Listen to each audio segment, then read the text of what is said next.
Assalamualaikum warahmatullahi wabarakatuh. Apa kabarnya semua anak-anak siswa SMP Temana Bakti kelas 8 maupun siswa SMP yang berada di sekolah lain dan siapa saja yang memerlukan media pembelajaran tentang rumus tensis. Saya ucapkan semoga selalu dalam kondisi sehat walafiat dan dalam kondisi siap untuk belajar rumus tensis present tense yang akan kami sampaikan di sini. Jangan lupa siapkan buku untuk mencatat atau merangkum hal-hal penting dan bisa juga disimpan link YouTube-nya Bu Guru ini untuk bisa dilihat dan dipelajari ulang kembali jika ada yang belum dipahami. Jangan lupa like and subscribe atau komen jika ada pertanyaan yang ingin diajukan. Baik, kita mulai saja. Okay, let's start studying. Okay, students, di simple present tense ini sebentar nanti kita akan belajar 4 item. Yang pertama function atau fungsinya, kemudian yang kedua karakteristik atau ciri-cirinya, kemudian yang ketiga formula atau rumus penjabaran tentang simple present tense, dan yang keempat exercise atau latihan soal-soal terkait tentang penggunaan rumus simple present tense. Baik, kita mulai saja dari yang pertama. What is the function of simple present tense? The simple present tense has two functions. The first is habit and the second is fact. Fungsi yang pertama yaitu habit atau kebiasaan. Nah, ini digunakan untuk menjelaskan tentang sebuah peristiwa yang menjadi kebiasaan dalam sehari-hari, rutinitas sehari-hari, atau kegiatan yang dilakukan secara berulang-ulang. Nah, contohnya sebagai berikut. I usually get up at 5 a.m. Saya biasanya bangun jam 5 pagi. Loli drinks milk every morning. Loli minum susu setiap pagi. Jadi, dua contoh ini menceritakan tentang kebiasaan dalam sehari-hari. Next, the second is fact atau fakta. Nah, fakta ini dia digunakan untuk menyatakan fakta umum yang kebenarannya sudah diketahui oleh orang banyak. Nah, contohnya sebagai berikut. Jimin is singer. Jimin adalah seorang penyanyi. The sun rise from the east. Matahari terbit dari timur. Jadi, dua contoh ini menceritakan tentang fakta atau kebenaran umum yang sudah diketahui oleh orang banyak. Next, we learn about the characteristic of the simple present tense. Nah, di sini ada 3 ciri-ciri dari simple present tense. Ya, yang pertama, adverb of time atau bentuk keterangan waktunya biasa yang selalu digunakan adalah always, selalu, usually, biasanya, often, sering, sometimes, kadang-kadang, seldom, jarang, every day, setiap hari, every week, setiap minggu, twice a day, 2 kali sehari. Next, the second characteristic adalah penggunaan verb one atau kata kerja, di mana kata kerja pertama ini biasa mendapatkan tambahan s atau is pada saat penggunaan kalimatnya. Pada saat kapan penggunaan s dan is itu?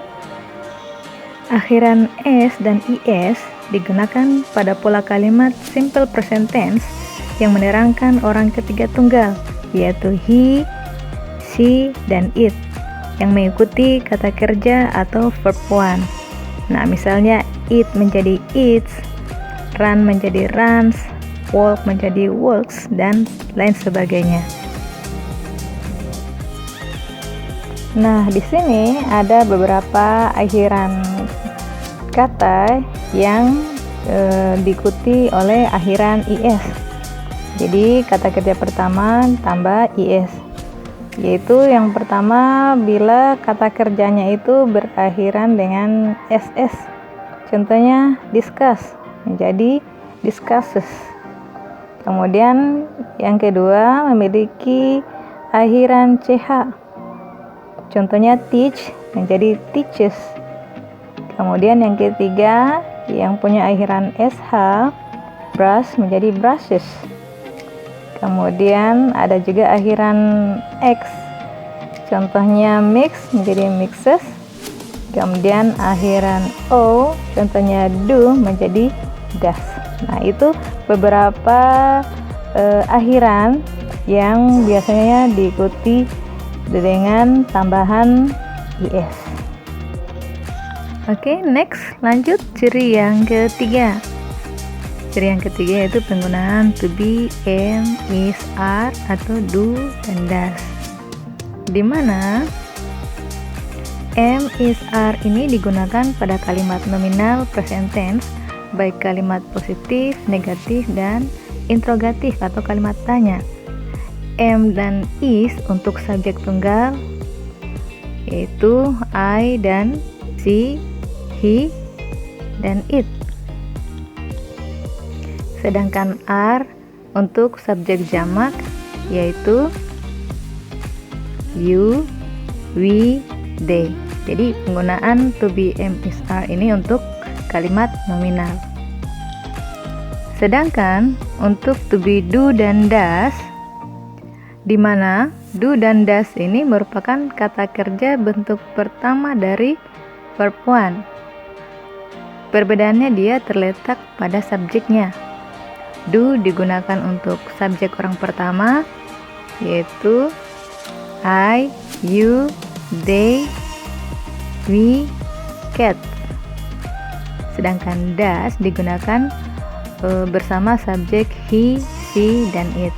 Nah, penggunaan do dan does ini untuk kalimat interrogatif dan negatif, kalimat tanya dan kalimat negatif.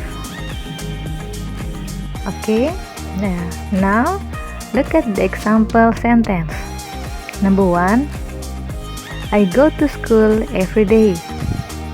Saya pergi ke sekolah setiap hari. Number 2, you read book every week. Anda membaca buku setiap minggu. Number 3, Tuti likes strawberry. Tuti menyukai buah strawberry. Number 4, she goes to market twice a day. Dia pergi ke pasar 2 kali sehari. Number 5, it's a cat. Itu seekor kucing. Ya, itu tadi sedikit contoh sederhana bagaimana penerapan kalimat penggunaan simple present tense. Nah, sekarang kita masuk di bagian formulanya, ya. Nah, di formula ini atau rumus dalam simple present tense itu dia terbagi 2. Ada dalam bentuk verbal dan ada juga dalam bentuk nominal. Nah, dalam bentuk verbal ini dia menggunakan kata kerja, artinya setiap kegiatan yang dilakukan itu dia menggunakan kata kerja. Nah, kalau nominal dia sebuah kalimat yang tidak menggunakan kata kerja, tapi dia berupa kata sifat, kata benda maupun kata kerangan. Nah, di rumus kalimat verbal sendiri biasanya dia menggunakan to be, do, atau does. Nah, do atau does ini tergantung dari subjeknya. Seperti yang sudah dijelaskan di bagian slide sebelumnya, ya, do dan does ini digunakan untuk kalimat negatif maupun interrogatif. Nah, sekarang untuk rumus dalam kalimat positif, di sini rumusnya yaitu subjek kemudian plus verb 1 atau verb 1 is. Dalam kalimat negatif rumusnya subjek plus do or does plus not or object or complement. Untuk kalimat interrogatif atau kalimat tanya rumusnya adalah do or does plus subject plus object or complement. Nah, dalam bentuk kalimat nominal dia menggunakan to be, am, is, are. Nah, untuk kalimat positifnya yaitu rumusnya subject plus am, is, are plus noun or adjective or adverb. Untuk kalimat negatifnya dia subject plus am, is, are plus not plus noun or adjective or adverb. Dan untuk kalimat interrogatif atau kalimat tanyanya ya, rumusnya yaitu am, is, are plus subject plus noun or adjective or adverb. Nah, sekarang bagaimana sih caranya kita menerapkan rumus nominal sentence? Nah, sekarang perhatikan contohnya. Di sini Bu Guru sudah siapkan 3 contoh ya.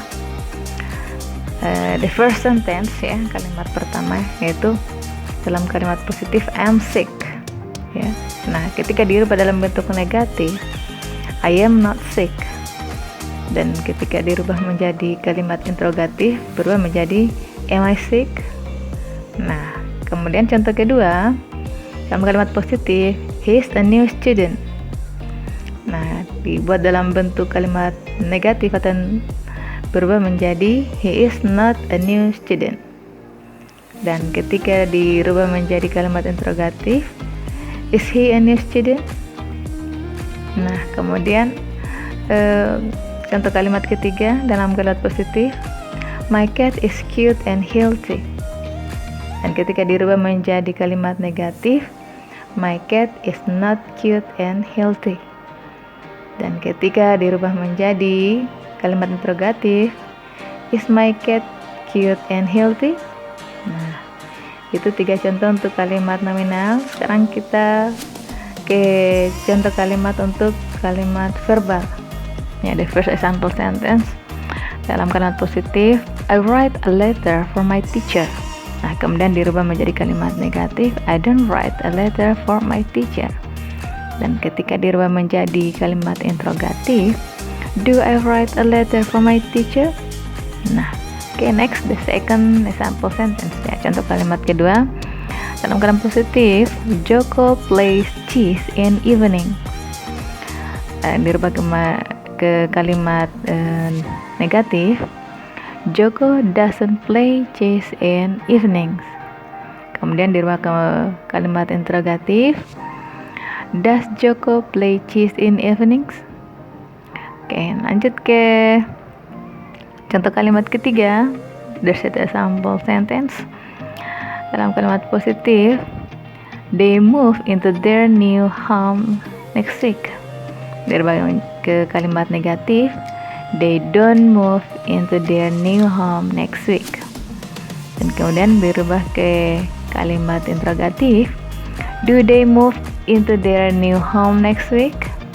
Nah, itu 3 contoh bagaimana membuat kalimat verbal atau yang menggunakan kata kerja dalam bentuk positif, negatif, dan interrogatif. Oke, lanjut sekarang di bagian terakhir, di bagian exercise atau latihan. Bu Guru sudah siapkan 6 soal yang ya, untuk menguji kemampuan pemahaman kalian yang telah Ibu Guru paparkan tadi tentang penggunaan rumus simple present tense. Nah, sekarang Bu Guru kasih waktu sekitar 5 menit, silakan dijawab. Dan kemudian kita periksa, nanti diperiksa sendiri juga jawabannya ya, apakah sudah benar atau belum. Oke, dimulai dari sekarang, silahkan dijawab.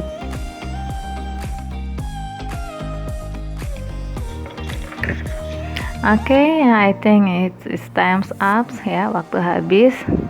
Now look at your answer, perhatikan jawabannya. Apakah sudah sesuai, apakah sudah benar seperti yang kalian jawab sendiri.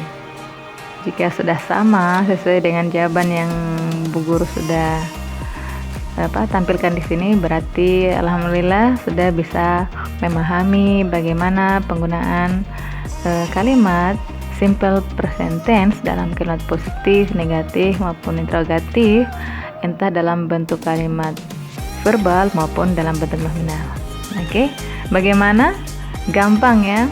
Ya, Bu Guru anggap kalian sudah bisa untuk memahami bagaimana penerapan rumus atau penggunaan di present tense. Okay, alright student, I think that's all my explanation about the simple present tense. Jangan lupa terus belajar giat di rumah ya, latihan kembali bagaimana cara penggunaan simple present tense dalam kehidupan sehari-harinya ya. Langsung dipraktekkan supaya kalian bisa memahami lebih baik lagi tentang penggunaan simple present tense ini. Okay, alright. Oke, Bu Guru tutup dengan ucapan Assalamualaikum warahmatullahi wabarakatuh. See you next time. Don't forget to study hard and bye. See you.